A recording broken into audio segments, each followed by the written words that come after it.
مگر دیکھیں ایک خواجہ آصف صاحب جو سابق ڈیفنس منسٹر ہیں، انہوں نے ایک انٹرویو دیا اور انہوں نے کہا اس کے اوپر فیصلہ ہو گیا تھا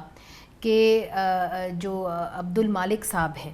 اور بلوچستان سے ان کا تعلق ہے، ان کی لوگ بڑی عزت کرتے ہیں کہ وہی اگلے نگراں وزیر اعظم ہوں گے، اور اس کے اوپر کسی کو کوئی اعتراض نہیں تھا۔ تو آپ سے پوچھا گیا تھا کہ جی آپ کے تو بڑے اچھے دوست بھی ہیں مالک صاحب، آپ ان کو اچھی طریقے سے جانتے ہیں، کہ جی مالک صاحب کو ہم نگراں وزیر اعظم بنا رہے ہیں؟ نہیں جی، ہاں مجھے یہ یاد ہے جب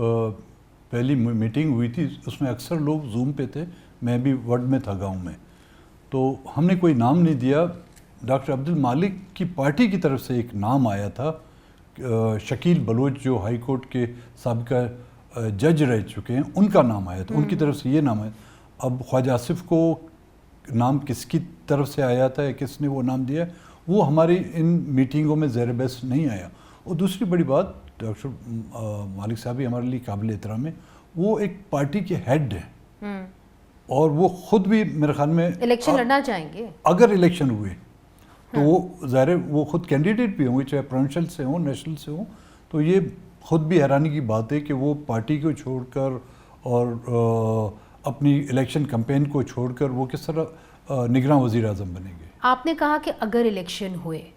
کیا آپ کو لگتا ہے کہ اب جو نگراں وزیر اعظم آئے ہیں، آپ نے ایک طرف اشارہ بھی دے دیا کہ یہ جنازہ نکال دیں گے جمہوریت کا،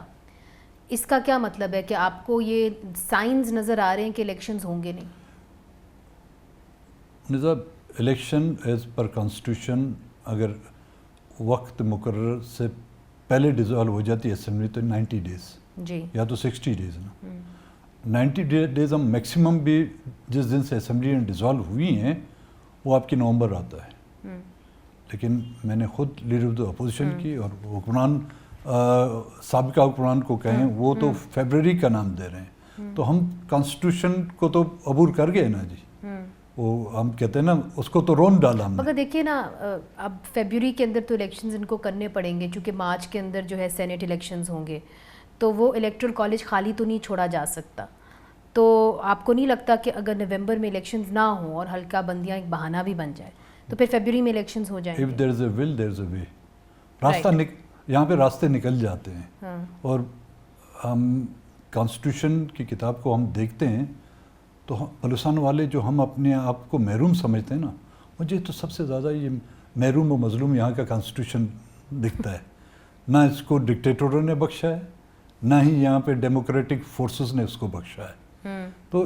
یہاں پہ اس کانسٹیٹیوشن کو اتنا موم کا بنایا گیا ہے کہ جو اپنی مرضی کے مطابق اس کو مولڈ کرے وہ کر سکتا ہے۔